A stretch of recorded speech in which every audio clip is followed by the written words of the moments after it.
Sabres of Paradise were an English group who existed from 1992 to 1995 and produced electronic music. They were formed by a musician and two engineers, and they became responsible for the Sabersonic Warehouse raves, apparently. They released 3 studio albums. Hi, my name's Dan. So this was the second album by the Sabres of Paradise and my first encounter with them. And often when I'm not really sure how to categorise something, I look at what Wikipedia says about the album and I look at what Acclaimed Music have said about the album. And in this case, I've got from Wikipedia described it as techno, and Acclaimed Music described it as IDM, which is intelligent dance music, and ambient. And I'm really not sure about the ambient label here. The others, maybe. So it's definitely electronic music, or electronica is the term that's often used as a kind of blanket coverage for this sort of stuff. I know from reading the history, but I also can get from hearing it that it's kind of born out of the British rave culture, and there was a whole lot of stuff that came out of that rave culture that kind of got into the charts that has a very similar approach to the musicality of this. So it's quite simple music and often with quite syncopated chord stabs. Kind of feel like it's ding, ding, ding, ding, ding, ding, ding, ding, ding kind of thing. The drum loops are not just 4 on the floor, kind of heavy bass beat, and they're often kind of a more bass and snare alternating with other things in between. And not everything has got what you might think of as being a drum loop in it. Generally, it follows what I call the binary rule, which is that changes are made on, after 2 bars, 4 bars, 8 bars, 16 bars, something like that, anything that's a power of 2, which is seems to be a very common thing with music generally, but with electronic music in particular. And at times it's quite long and spacious stuff. The sounds used, I guess there's quite a variety, but there's some interesting stuff going in here.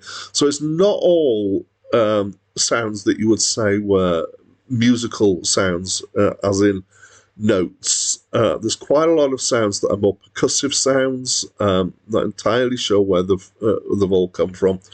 And there's quite a lot of effects of various kinds used. They seem particularly fond of what I think is a flange, quite a tight metallic flange, which makes it resonate to certain beats, but fluttery sounds, and there's some curious stuff that I wouldn't even know how you would start to make in here.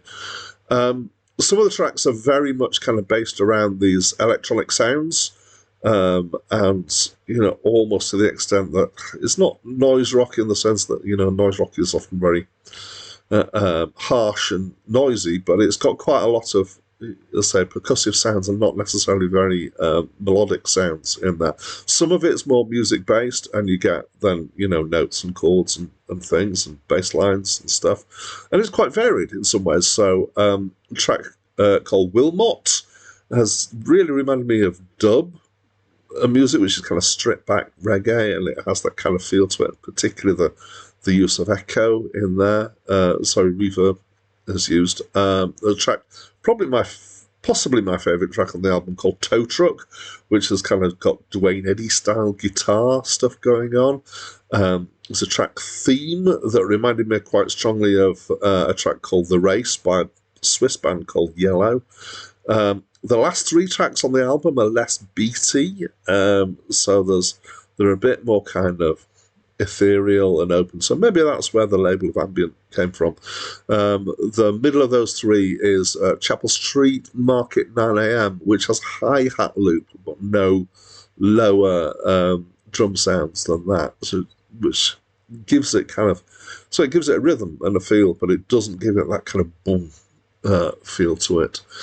Some of the music has definitely the kind of what you might call the techno urgency, which is kind of high energy ideas.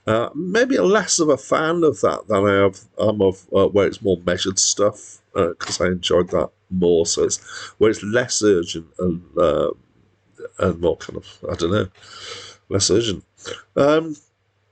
I would say, so my history of electronic music isn't necessarily as good as it could be.